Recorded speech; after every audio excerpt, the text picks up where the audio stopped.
Malango yako yawe wazi usiku na mchana. Malango yako hapo hapo tu, malango yako yawe wazi kuanzia leo. Nilipokuambia Mungu atakutumia, atakutumia. Njia zako nimezifungua na natamka utang'ang'ana kuanzia leo. Vitu ulivyokuwa vipokee na ukashindwa kuvipokea, nimeviachilia katika ulimwengu wa roho. Chochote kilichoibiwa ili uteseke hakitaibiwa tena kuanzia sasa. Maana naangalia katika ulimwengu wa roho, naona Mungu akikupea kibali kikubwa sana wewe,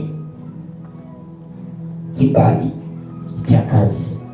Mimi nakwambia mnaenda kumaliza vizuri na mke wako, vizuri sana. Mnaenda kumaliza vizuri financially, vizuri financially. Narudia tena, vizuri financially.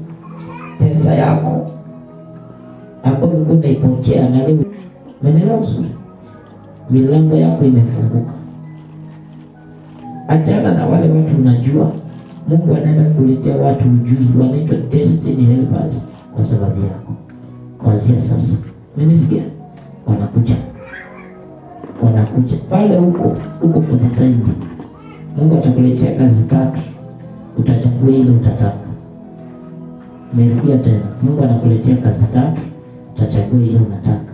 Amen. Leo nafungulisha anga yako. Amen. Mmenisikia? Nafungulisha anga yako. Huu mwaka unapoisha, utaisha na nguvu sana. Sasa maono yenu yanaenda kutimia. Maono yenu yanaenda kutimia. Ni sawa? Elekezeni